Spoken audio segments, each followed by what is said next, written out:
Very very good afternoon to all, very very good afternoon. और हमारा जो topic है, हम जो आज कर रहे हैं, उस टॉपिक का नाम है कोड ऑफ एथिक्स। बहुत ही इंपॉर्टेंट टॉपिक है नर्सिंग फाउंडेशन का। यहाँ से कई बार क्वेश्चंस आते हैं, क्योंकि इसी टॉपिक के अंदर आप टोट भी पढ़ोगे, जो कि बहुत ही इंपॉर्टेंट है। और इसी में आप एथिक्स भी पढ़ोगे, इसी में आप एथिक्स के प्रिंसिपल्स भी पढ़ोगे। तो सारी ही चीज़ें जो है आप इसमें पढ़ने वाले हो। तो सबसे पहले हम बात करते हैं कोड ऑफ एथिक्स की, कि भाई कोड ऑफ एथिक्स होता क्या है। तो जैसे कि मैंने आपको बताया है, कोड ऑफ एथिक्स वर्ड जहां भी आता है वहां हमें एक ही चीज समझ में आती है कि भाई रूल्स एंड रेगुलेशंस। कि भाई हमारा जो नर्सिंग का एक प्रोफेशन है, आपको पता है, वो एक ऐसा प्रोफेशन है जिसके अंदर हमें बिल्कुल रूल्स एंड रेगुलेशंस के अंदर रहकर काम करना होता है। तो कोड ऑफ एथिक्स का मतलब भी यही होता है कि रूल्स और रेगुलेशंस में रहकर काम करना, ताकि जो आपका प्रोफेशन है उस प्रोफेशन को आप मेंटेन करके रख सको। तो यानी कि क्या हुआ फिर कोड ऑफ एथिक्स का मतलब?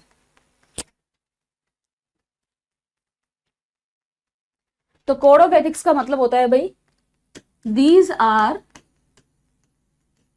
The rules and regulations. ये रूल्स एंड रेगुलेशंस होते हैं जो किसके लिए चाहिए? हमारा जो प्रोफेशनलिज्म है उसको मेंटेन करने के लिए, टू मेंटेन प्रोफेशनलिज्म। प्रोफेशनलिज्म को मेंटेन करने के लिए हमें चाहिए होता है। अब ये जो रूल्स ऑफ रेगुलेशन, जो ये रूल्स और रेगुलेशंस है, ये हमें क्या बताते हैं? ये आपको सही और गलत के बारे में बताते हैं कि भाई जो आपका प्रोफेशन है, आपके प्रोफेशन के हिसाब से क्या चीज आपके लिए सही है और क्या चीज आपके लिए गलत है। तो ये इसके बारे में बताते हैं। यानी सीधा सीधा बोलेंगे भाई, ये डील करते हैं what is wrong and what is right के साथ। दैट डील्स विद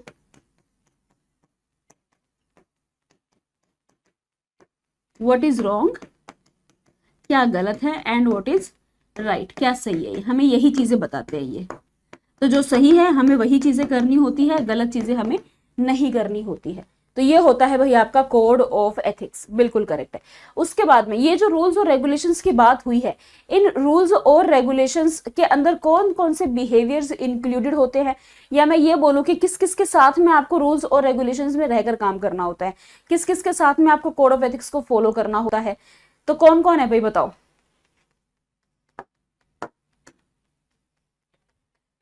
तो ये जो रूल्स और रेगुलेशंस होते हैं, ये कवर करते हैं these rules and regulations cover. बताओ भाई, किस किस को कवर करते हैं? बिल्कुल करेक्ट है। अच्छा, हिंदी में हम कोड ऑफ एथिक्स को क्या बोलते हैं? हिंदी में हम बोलते हैं नैतिक आचार संहिता, जो नियम और विनियम के बारे में बताती है ना, और क्या सही है और क्या गलत है इसके बारे में बताती है। बिल्कुल। तो इसमें भाई कौन कौन से बिहेवियर आते हैं? जो नर्स और पेशेंट का बिहेवियर होता है, behaviour of nurse and patient. एक तो इसके बीच में जो भी रूल्स एंड रेगुलेशंस लगेंगे वो इसके अंदर आपका आता है। उसके बाद में ठीक है भाई, नर्स का बिहेवियर तो आता ही है, क्योंकि सारा टॉपिक ही नर्स का ही है, ये तो नर्स का तो आएगा ही आएगा। साथ में अब पेशेंट की फैमिली के साथ भी आपका बिहेवियर जो है उसको कवर करेगा ये। उसके बाद में बिहेवियर ऑफ नर्स तो आएगा ही आएगा, साथ में जो आपके को वर्कर्स होते हैं वो भी इंक्लूड करेंगे, को वर्कर्स जो आपके साथ में काम करते हैं। और उसके अलावा नर्स का बिहेवियर किसके साथ में? और लोगों के साथ में, अदर पीपल। तो कोड ऑफ एथिक्स इन सभी के बिहेवियर को रेगुलेट करेगा। बिल्कुल करेक्ट है भाई, ये सारी ही चीजें आपकी कोड ऑफ एथिक्स के अंदर आती है।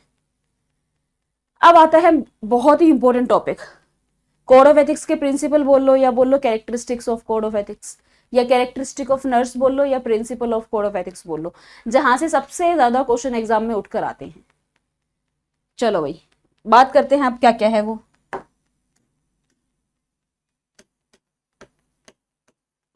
कैरेक्टरिस्टिक्स ऑफ नर्स बोल लो या principles of code of ethics बोल लो, कुछ भी बोल लो। सबसे पहला प्रिंसिपल होता है ऑटोनॉमी। ऑटोनॉमी, अब ऑटोनॉमी का मतलब क्या होता है? हिंदी में बोलते हैं स्वायत्तता। ऑटोनॉमी को हम हिंदी में बोलते हैं स्वायत्तता। स्वायत्तता।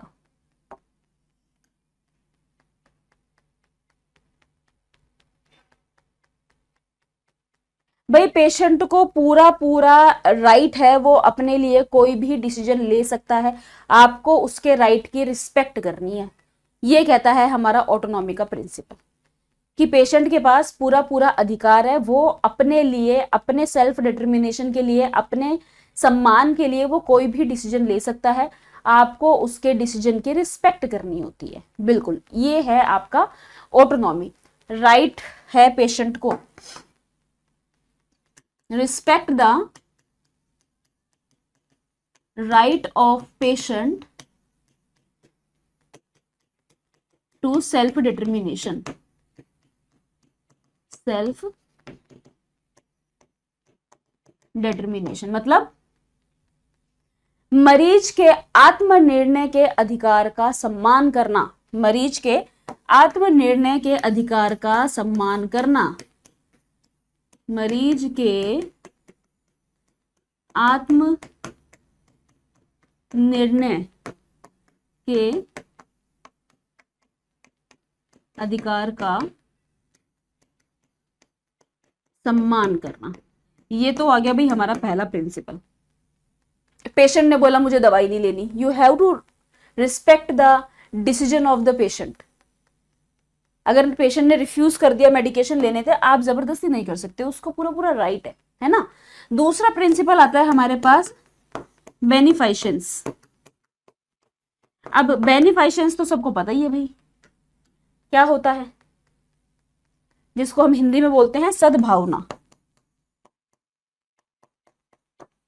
अब इसका मतलब है सीधी सी बात कि भाई देखो पेशेंट को बेनिफिट दो, बेसिकली पेशेंट के साथ में अच्छा करना है, पेशेंट के साथ में, दूसरों के साथ में, सबके साथ में आपको अच्छा करना होता है, अच्छा करने का कर्तव्य निभाना है ना। तो duty to do good to others, duty to do good to others, दूसरों के साथ में अच्छा करने का कर्तव्य निभाना, अच्छा करने का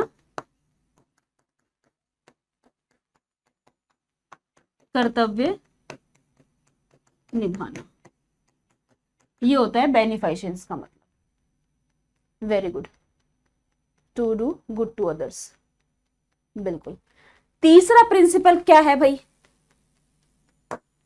तीसरा प्रिंसिपल आता है नॉन मेल फाइशंस। नॉन मेल फाइशंस, अब इसका मतलब क्या है? इसका मतलब क्या है? नॉन मेल फाइशंस, जिसको हम बोलते हैं अहानिकर्ता, अहानिकर्ता। अब हिंदी में तो वर्ड से ही समझ में आ रहा है कि इसमें क्या है। तो इसका मतलब है किसी को भी नुकसान ना पहुंचाना, basically do not harm to others, किसी को नुकसान नहीं पहुंचाना, do not harm to others, किसी को नुकसान नहीं पहुंचाना, किसी को नुकसान नहीं पहुंचाना। फिर आता है भाई आपका अगला प्रिंसिपल, जस्टिस, जिसको हम हिंदी में बोलते हैं न्याय। न्याय, इसका मतलब वर्ड से ही क्लियर है, सभी पेशेंट के साथ में जस्टिस होना चाहिए, सभी पेशेंट के साथ में जस्टिस होना चाहिए, यानी कि न्याय होना चाहिए। सभी पेशेंट को इक्वल केयर देनी है, चाहे उसका कोई भी रिलीजन हो, चाहे कोई भी रेस हो, कोई भी कास्ट हो, कुछ भी हो, सभी पेशेंट को इक्वल केयर देनी होती है, इक्वल केयर देनी होती है। बिल्कुल, इक्वल केयर टू ऑल, सामान्य, इक्वल केयर टू ऑल, सभी पेशेंट को समान देखभाल प्रदान करनी है, समान और निष्पक्ष देखभाल प्रदान करे, समान और निष्पक्ष देखभाल प्रदान करे। बिल्कुल।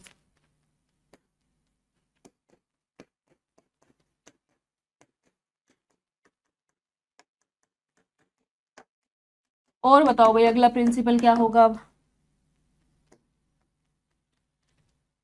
और बताओ। अगला प्रिंसिपल है आपका फिफ्थ, फाइडेलिटी। फाइडेलिटी जिसका मतलब है निष्ठा। अब इसमें क्या होता है, जो वादा किया है उस वादे को निभाओ, कंप्लीट द प्रॉमिस,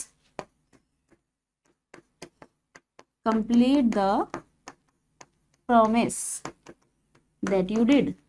जो भी तुमने वादा किया है उस वादे को निभाना है भाई, झूठे वादे नहीं करने हैं। बिल्कुल। और एक लास्ट में एक प्रिंसिपल और आता है भाई आपका, वो होता है आपका सिक्स्थ, विरेसिटी। इसका मतलब क्या है, विरेसिटी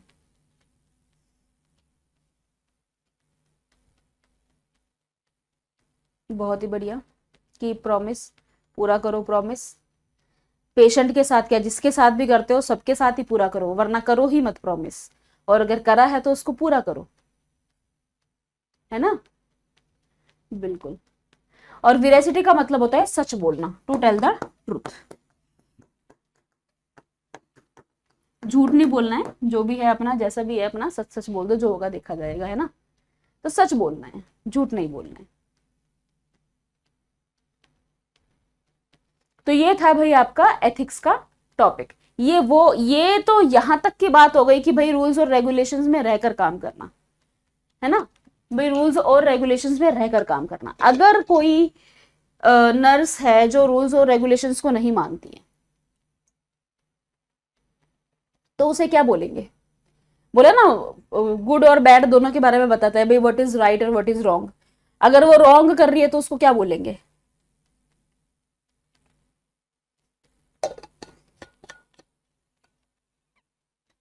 वही तो मैं पूछ रही हूँ ना, मैंने तुम्हें इतने सारे प्रिंसिपल्स बताए, अगर इनमें से नर्स प्रिंसिपल को फॉलो नहीं करती, अगर इन प्रिंसिपल्स को नर्स फॉलो नहीं करती है, तो उसको हम बोलते हैं भाई, फिर वो आपका आ जाएगा टोट में, उसको हम बोलते हैं टोट।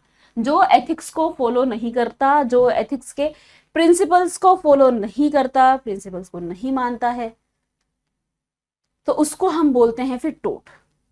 यानी पेशेंट के साथ में गलत करना, जितने भी मैंने तुम्हें कोड ऑफ एथिक्स बताए हैं उनको तोड़ देना, या कोई भी क्रिमिनल एक्ट करना जो कि आपके दूसरों के अधिकारों का उल्लंघन करता है, ये सारी ही चीजें आपके टोट में आती है। क्या क्या बताया मैंने, पेशेंट के साथ में कोई गलत व्यवहार करना, कोड ऑफ एथिक्स को तोड़ना, या कोई भी क्रिमिनल एक्ट करना जिससे कि दूसरों के अधिकारों का उल्लंघन होता है, ये सारी ही चीजें आपकी किस में आती है, टोट के अंदर आती है। बेसिकली कोड ऑफ एथिक्स को फॉलो ना करना, वो आपका किस में आता है, वो आपका आता है टोट के अंदर। कोड ऑफ एथिक्स को फॉलो ना करना, वो आपका टोट के अंदर आता है। इसके बहुत सारे टाइप्स है जहां से सीधे सीधे एग्जाम में क्वेश्चंस आते हैं, तो सारे ही टाइप्स जो है हम लोग अभी पढ़ने वाले हैं। तो पहले लिखते हैं भाई टोट क्या होता है। तो सबसे पहली लाइन मैंने बोली पेशेंट के साथ गलत करना, the wrongful act with patient, the wrongful act with patient, patient के साथ में गलत एक्ट करना। दूसरा, कोड ऑफ एथिक्स को तोड़ना, break down of code of ethics, code of ethics को तोड़ना। तीसरा, कोई भी ऐसा क्रिमिनल एक्ट करना जो दूसरे के अधिकारों का उल्लंघन करे, any criminal act, any criminal act that violates the right of others, जो दूसरों के अधिकारों का उल्लंघन करे। तो कोई भी पेशेंट, मरीज के साथ में कोई गलत कार्य करना, नैतिक आचार संहिता का उल्लंघन करना, या किसी के अधिकारों का उल्लंघन करना, ये सारी ही चीजें आपकी किस में आती है, ये सारी ही चीजें आती है टोट के अंदर। इसको हम कहते हैं टोट। क्लियर है सबको। क्लियर है भाई? मरीज के साथ में गलत काम करना, नैतिक आचार संहिता का उल्लंघन करना, और कोई भी क्रिमिनल एक्ट करना जिसकी वजह से किसी के भी अधिकारों का उल्लंघन हो। आपराधिक कृत्य करना, कोई भी आपराधिक कृत्य करना जो कि किसी के अधिकारों का उल्लंघन करे, उसको हम बोलते हैं कोड ऑफ एथिक्स। अब देखो भाई, इसके आते हैं बहुत सारे टाइप्स। तो पहले मैं एक टेबल बनवाती हूँ जिसमें टाइप्स लिख देते हैं, टाइप्स ऑफ टोट। तो भाई पहले तो ये है 3 प्रकार का। सबसे पहले आते हैं इंटेंशनल टोट, जिसको हम बोलते हैं इरादतन टोट, जानबूझकर किए जाने वाले। फिर आते हैं आपके क्वाजी इंटेंशनल। शुरू में तो खैर जानबूझ के नहीं होता है, लेकिन जब पता लग जाता है कि गलत काम कर रहे हैं फिर भी कंटिन्यू रखते हैं। और फिर आता है आपका अनइंटेंशनल टोट। तो ये 3 प्रकार का टोट होता है भाई, और इसके अंदर फिर इसके फर्दर टाइप्स आएंगे। अब बताओ इंटेंशनल टोट में क्या क्या आएगा? बिल्कुल, अब बताओ इंटेंशनल टोट में क्या क्या आएगा?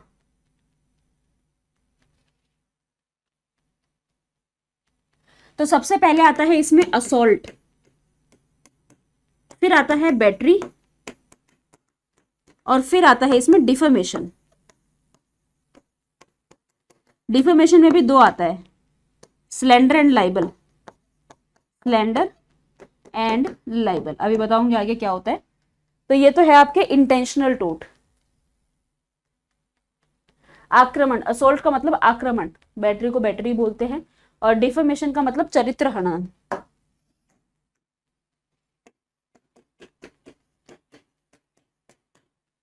इरादतन टोट यानी कि जो जानबूझकर किया जाए, जानबूझकर किया जाता है। आक्रमण बैटरी को बैटरी ही बोलते हैं, और ये होता है आपका चरित्र हनन।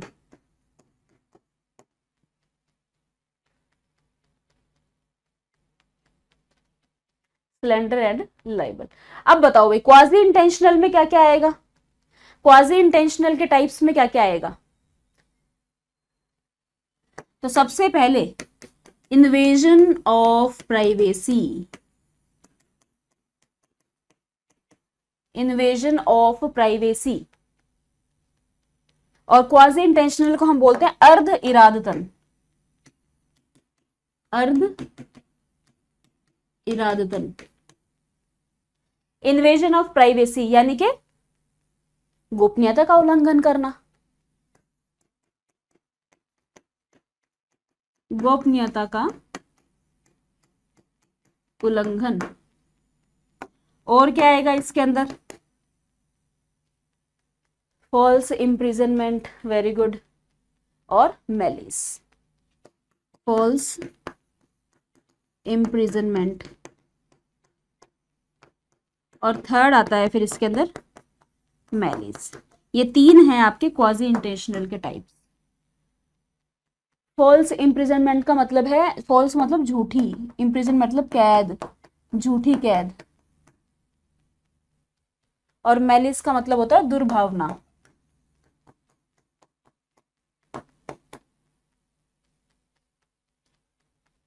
बिल्कुल। लास्ट में फिर आपके पास आता है अनइंटेंशनल टोट। इसमें फिर आपके 2 आते हैं, negligence and mall practice. Negligence and mall practice, ये आते हैं हमारे अनइंटेंशनल के अंदर। ठीक है, अनइंटेंशनल का मतलब होता है अनजाने में किया गया, अनजाने में किया गया, मतलब जानबूझ के नहीं किया है, गलती से हो गया, जानबूझ के नहीं किया है। नेग्लिजेंस का मतलब होता है लापरवाही।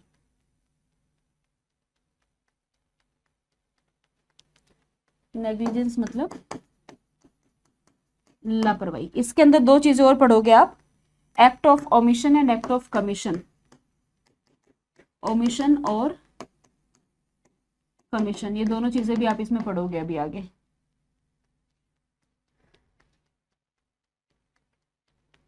और माल प्रैक्टिस का मतलब होता है कदाचार। ले लेना स्क्रीनशॉट भी, 1 सेकेंड। अब लो, अब ये कंप्लीट हो गया, ले लो स्क्रीनशॉट।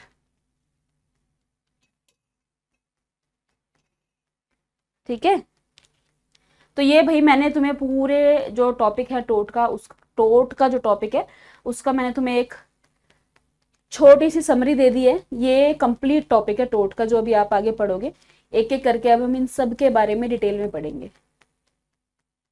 ठीक है, तो सबसे पहले हम इंटेंशनल टोट से स्टार्ट करते हैं। फर्स्ट आता है आपका इंटेंशनल टोट, जिसके अंदर सबसे पहले, अच्छा इंटेंशनल टोट का मतलब it is by on self, अपने आप किया जाता है, अपनी मर्जी से। It is by on self, अपने आप करना किया जाता है, जानबूझकर किया जाने वाला कार्य होता है ये। अब इसमें सबसे पहला आपका आता है असॉल्ट। असॉल्ट का मतलब क्या होता है?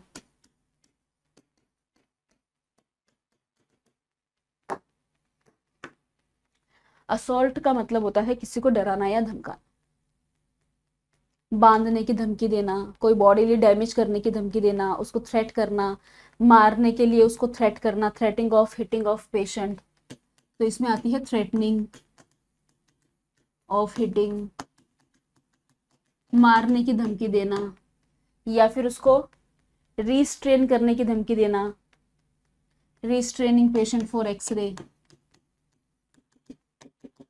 रिस्ट्रेनिंग पेशेंट फॉर एक्सरे, कोई भी बॉडीली डैमेज करने की धमकी देना। तो बेसिकली डराना या धमकाना ये आपका असॉल्ट के अंदर आता है, डराना धमकाना। अब पहले हम इंसान को डराते धमकाते हैं, फिर अगर वो नहीं डरता नहीं धमकता तो हम क्या करेंगे? मारेंगे उसको फिर। तो वो आ जाता है फिर आपका बैटरी के अंदर। जब आप पेशेंट की अनुमति के बिना उसको टच करते हो, बिना पेशेंट के या बिना किसी के कंसेंट के उसके पेशेंट को टच करना जो है वो आपका बैटरी कहलाता है। तो पहले तो अपन डराते धमकाते हैं, डर गया तो अच्छी बात है, नहीं डरा तो फिर हम मारते भी है। अब मारोगे तो मारने के लिए टच तो होगा ना, तो वो फिर आपका आ जाता है बैटरी के अंदर। ठीक है, तो touching of others body without his या हर कंसेंट, बिना कंसेंट के किसी की भी बॉडी को टच करना आपका आता है बैटरी के अंदर। बिल्कुल, और बैटरी हमेशा असॉल्ट को इंक्लूड करती है, क्योंकि हम पहले डराते धमकाते हैं उसके बाद टच करते हैं। तो battery always include assault, battery always include assault. तो पहले में हम डराते धमकाते हैं और दूसरे में हम क्या करते हैं? दूसरे में हम पेशेंट को, मरीज के शरीर को बिना उसकी अनुमति के जानबूझकर छूते हैं, तो उसको हम बोलते हैं बैटरी। मरीज के शरीर को बिना उसकी अनुमति के छूना क्या कहलाता है? बैटरी कहलाता है। अब थर्ड आता है फिर आपके पास डिफॉर्मेशन ऑफ कैरेक्टर्स। जो थर्ड था वो था आपका डिफॉर्मेशन, पूरा नाम होता है इसका डिफॉर्मेशन ऑफ कैरेक्टर।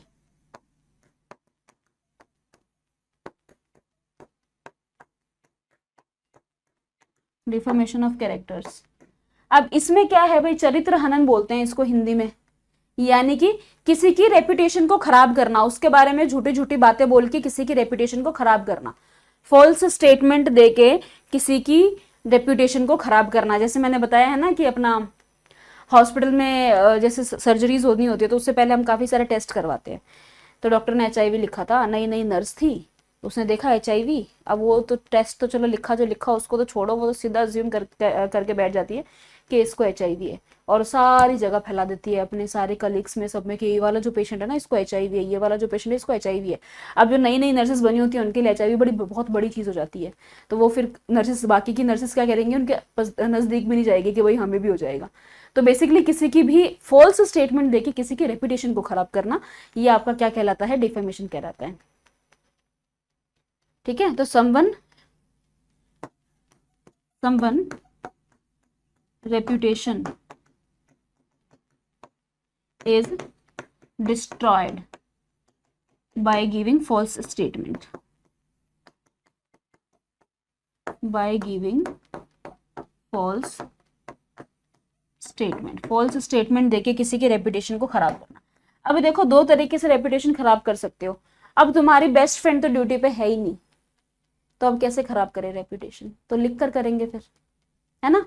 तो दो चीजें होती है, एक तो लिख कर खराब करना, एक बोल कर खराब करना। तो इसमें आता है स्लैंडर एंड लाइबल। ठीक है, स्लैंडर एंड लाइबल दो चीजें आती है। स्लैंडर, स्लैंडर का मतलब क्या हुआ? लिख कर कि बोल कर? लिख कर खराब करना, बाय सॉरी बोल कर, बाय स्पीकिंग। बोल कर खराब करना स्लैंडर कहलाता है। और लाइबल का मतलब होता है बाय राइटिंग, लिख कर खराब करना। बिल्कुल। तो स्लैंडर का मतलब होता है बोल के खराब करना, और लाइबल का मतलब होता है लिख कर खराब करना। क्लियर है? एक बार फटाफट बता दो। इंटेंशनल टोट जो है वो सबको क्लियर है?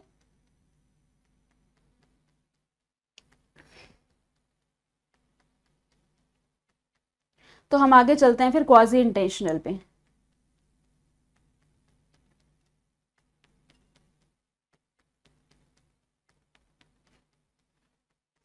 चलो नेक्स्ट आता है अब आपके पास क्वाजी इंटेंशनल टोट।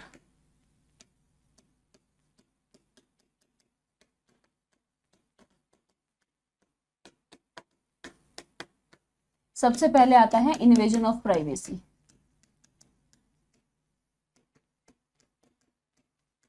अब इन्वेजन ऑफ प्राइवेसी का मतलब किसी के प्राइवेट मैटर्स में धमक जाना, कूद जाना, इंटरफेयर करना, किसी के भी फैमिली मैटर में, प्राइवेट मैटर में इंटरफेयर करना। करा तो करा, उसमें अपने सजेशंस देना, पेशेंट की वीडियोस बनाना, पेशेंट की फोटो क्लिक करना, ये सारी ही चीजें किस में आती है? इन्वेजन ऑफ प्राइवेसी के अंदर आती है कि आप पेशेंट की गोपनीयता को भंग कर रहे हो। किसी के भी पारिवारिक या व्यक्तिगत मामलों में दखल देना, उनको सलाह देना, मरीज की वीडियो या फोटो लेना, ये सारी चीजें किस में आती है? आपका इन्वेजन ऑफ प्राइवेसी के अंदर। Interfere in others family matter या फिर प्राइवेट मैटर्स, अपनी राय देना, गिविंग सजेशंस, टेकिंग फोटोज लेना, मेकिंग वीडियोस बनाना, ये सारी ही चीजें आपकी आती है इन्वेजन ऑफ प्राइवेसी के अंदर। ठीक है, बिल्कुल, गोपनीयता को भंग करना। अच्छा, क्वाजी इंटेंशनल टोट होता क्या है? क्वाजी इंटेंशनल टोट में क्या होता है कि स्टार्टिंग के अंदर ये इनइंटेंशनल होता है। शुरू में उसको नहीं पता होता है कि भाई ये गलत है, तो शुरू मतलब वो जानबूझ के नहीं कर रहा होता है। शुरू में ये अनइंटेंशनल होता है, लेकिन जब उसको पता लग जाता है ना कि ये चीज गलत है, वो फिर भी उसको कंटिन्यू रखता है। इसको हम बोलते हैं क्वाजी इंटेंशनल टोट। In starting it is unintentional, शुरू में ये अनइंटेंशनल होता है, मतलब वो जानबूझ के नहीं कर रहे हैं। But when he get to know, लेकिन जब उसको पता लगता है दैट इट इज रॉन्ग, कि ये गलत है, he will continue doing it, वो उसको करना कंटिन्यू रखता है। He will continue doing it, फिर भी वो उसको करना कंटिन्यू रखता है। कहते हैं ना कि चलो मजबूरी में चोरी करी थी, लेकिन फिर मजा आने लगा, तो आदत हो गई करने की, है ना। तो ये होता है आपका क्वाजी इंटेंशनल टोट। शुरू में अनइंटेंशनल होता है, लेकिन जब उसको पता लग जाता है कि भाई ये चीज गलत है, फिर भी उसको करना कंटिन्यू रखता है, क्योंकि उसको मजा आने लग जाता है। तो इसको हम बोलते हैं क्वाजी इंटेंशनल टोट, जिसमें सबसे पहला मैंने आपको बताया इन्वेजन ऑफ प्राइवेसी। अगला आता है अब इसके पास फॉल्स इम्प्रिजनमेंट।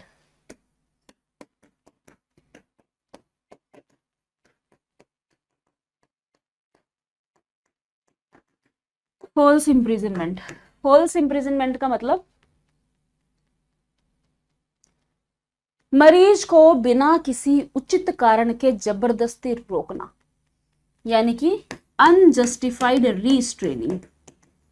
जबरदस्ती पेशेंट को बांध के रखना, पेशेंट को रोक के रखना। मरीज को बिना उचित कारण रोक कर रखना, तो इसको हम बोलते हैं फॉल्स इम्प्रिजनमेंट, यानी कि झूठी कैद। और फिर थर्ड आपके पास आता है मैलिस।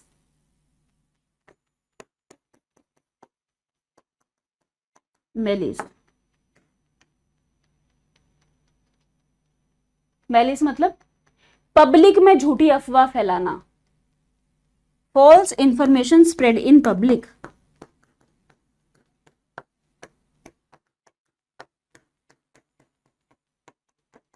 पब्लिक में झूठी अफवाह फैलाना, जैसे कोई भी कंट्रोवर्सी होती है जब, तो पूरे कोई भी फॉल्स इन्फॉर्मेशन जो है वो फैल जाती है हर जगह। जैसे कहीं पर छोटी मोटी आग लगी होगी और इन्फॉर्मेशन फैला दी कि और पूरी बिल्डिंग में आग लग गई। मैंने तुम्हें बताया क्या, पता है उसमें ना, वहां पे ना एक कमरे में आग लग गई थी, तो सोनी ने प्रियंका को बोला अरे तेरे को पता है उस बिल्डिंग में आग लग गई। फिर प्रियंका ने प्रीशा को बोला कि अरे तेरे को पता है उसमें ना बिल्डिंग के साथ में आसपास की बिल्डिंग जो थी सारी के सारी जल गई और इतने सारे लोग मर गए। फिर उसने सुमित को बोला अरे यार इतने लोग मर गए, एक भी आदमी नहीं बचा, सारे के सारे मर गए। तो इसको कहते हैं झूठी अफवाह फैलाना।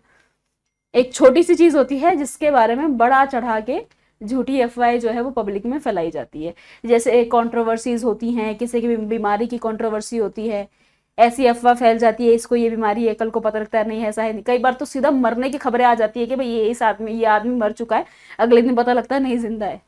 तो फॉल्स इन्फॉर्मेशन फैलाना पब्लिक में, ये आपका क्या कहलाता है, जनता में झूठी जानकारी फैलाना, यह कहलाता है मैलिस।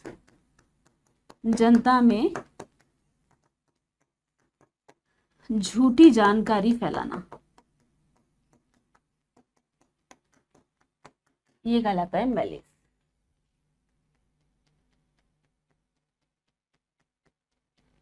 बिल्कुल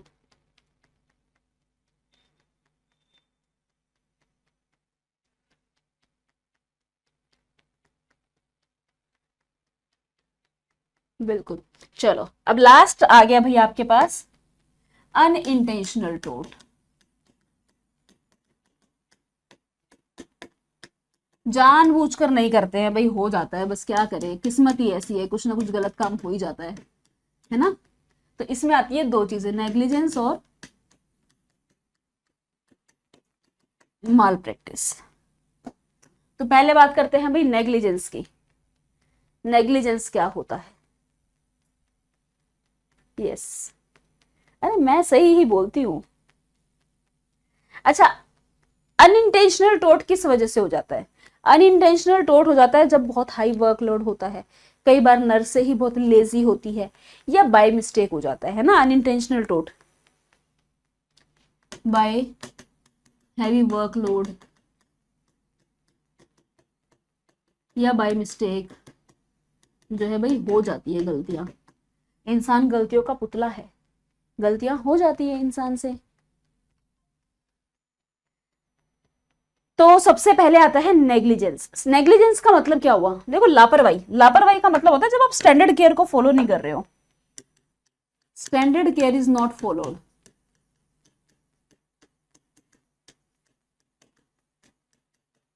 जब आप स्टैंडर्ड केयर को फॉलो नहीं कर रहे हो तो इसको हम बोलते हैं नेग्लिजेंस। जैसे जो पेशेंट के राइट्स होते हैं, आप उन राइट्स को फॉलो नहीं कर रहे हो कि भाई पेशेंट का right drug, right dose, right route, right time, right documentation, ये पेशेंट के राइट्स है, बट आप उसको फॉलो नहीं कर रहे हो, तो इसको हम बोलते हैं नेग्लिजेंस। इसमें दो चीजें आती है, एक आता है एक्ट ऑफ कमीशन और एक आता है एक्ट ऑफ ओमिशन।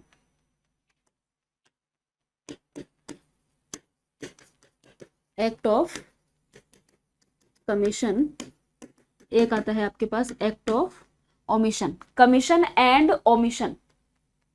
हाँ जी, तो इसका मतलब क्या होता है? एक्ट ऑफ कमीशन कब बोलेंगे? एक्ट ऑफ कमीशन का मतलब होता है जैसे पेट में स्काल्पल छोड़ देना, तो ये बहुत बड़ी लापरवाही हो जाती है। स्काल्पल लेफ्ट इन एब्डोमेन, ये होता है act of commission. Act of omission का मतलब है जो आपको बोला आपने वो भी नहीं करा, जो आपको बोला आपने वो भी नहीं करा। और यही चीज आपकी माल प्रैक्टिस में भी होती है कि भाई आपके पास जो है ये अपना स्किल्स की कमी होती है, स्किल्स की कमी होने की वजह से आपको जो बोलते हैं आप वो भी नहीं करते हो, या फिर कोई ना कोई वही आपका जो है लापरवाही भी माल प्रैक्टिस के अंदर आ जाती है। तो जैसे कि अब आपको बोला गया था भाई 8 सूचर लगाने हैं, ठीक है, बट आपने कितने लगाए, 5 सूचर लगाए, ओनली 5 अप्लाइड। क्यों, अब कौन 8 सूचर्स लगाएगा।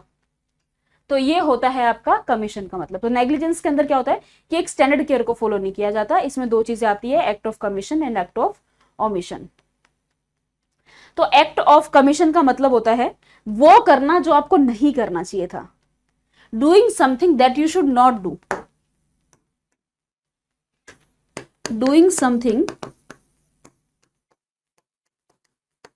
That you should not do, जो चीज आपको नहीं करनी चाहिए थी वो चीज करी आपने।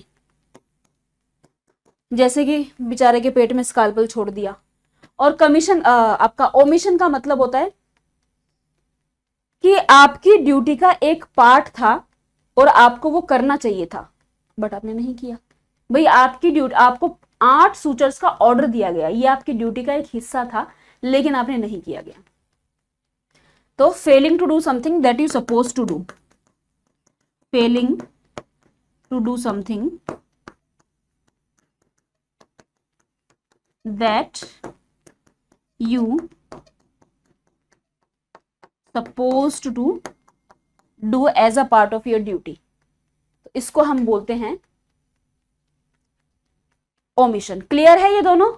नेग्लिजेंस का मतलब स्टैंडर्ड केयर को फॉलो नहीं करते, इसमें 2 चीजें आती है, कमीशन एंड ओमिशन। कमीशन का मतलब है कि जो आपको नहीं करना चाहिए था वो आपने कर दिया गलत तरीके से, या फिर कोई भी गलत काम करना, गलत तरीके से काम करना, वो सारा आता है कमीशन के अंदर। बेसिकली गलत करना, गलत करने का मतलब होता है कमीशन, गलत करने का मतलब होता है कमीशन। और ओमिशन का मतलब होता है कि आपको जो बोला गया करने के लिए आपने वो नहीं करा। फिर आता है आपके पास माल प्रैक्टिस। अब इसमें क्या होता है, नर्स के अंदर ना स्किल्स की कमी होती है जिसकी वजह से नर्स अपनी ड्यूटी टाइम पे करती ही नहीं है। Nurse did not carry his or her duty on time, nurse did not carry his or her duty on time, वो अपनी ड्यूटी टाइम पे करती ही नहीं है बिल्कुल। यानी कि सीधा सीधा बोलेंगे प्रोफेशनल मिसकंडक्ट करना, या अपनी ड्यूटीज को परफॉर्म करने में वो फेल हो जाती है। Failure to perform duties, failure to perform duties. और क्यों नहीं कर पाती, क्योंकि उसके अंदर स्किल्स की कमी होती है जिसकी वजह से वो अपनी ड्यूटीज ढंग से नहीं कर पाती विद द एक्सपेक्टेड स्किल्स। जिस स्किल्स के साथ में उसको काम करना चाहिए उस स्किल्स के साथ में नर्स काम नहीं करती है, जिस स्किल्स के साथ में नर्स को काम करना चाहिए उस स्किल के साथ में वो काम नहीं करती है। तो ये इंटेंशनल भी हो सकता है और ये नेग्लिजेंस भी हो सकता है। इसके अंदर नर्स के अंदर स्किल्स की बहुत ज्यादा कमी होती है, नर्स प्रैक्टिस जो है वो ढंग से नहीं करती है। तो एग्जाम्पल इसमें क्या आएगा, वही सर्जिकल स्काल्पल छोड़ देना पेट में, ठीक है। तो लिविंग अ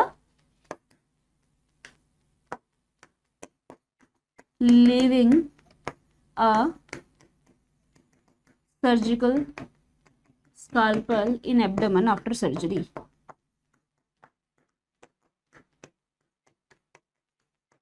तो ये आपका माल प्रैक्टिस के अंदर आता है। तो malpractice can be a part of negligence. तो ये इसी के साथ में भाई आपका जो ये टॉपिक है टोट, ये होता है यहाँ पे कंप्लीट।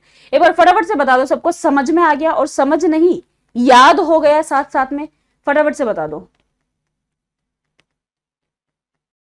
तो इसी तरीके से अगर आप अपना सिलेबस हमारे साथ करना चाहते हो, आपको गाइडेंस की जरूरत है, आप तैयारी करने बैठे हो बट आपको समझ में नहीं आ रहा है कि हम कहाँ से शुरू करें, या आपके पास कंटेंट ही नहीं है कि यार पढ़ना तो है पर मेरे पास कंटेंट नहीं है, किसी भी चीज की रिक्वायरमेंट है, हम आपकी हेल्प के लिए हमेशा तैयार रहते हैं। तो आप हमारे साथ हमारे बैचेस में इनरोल कर सकते हैं।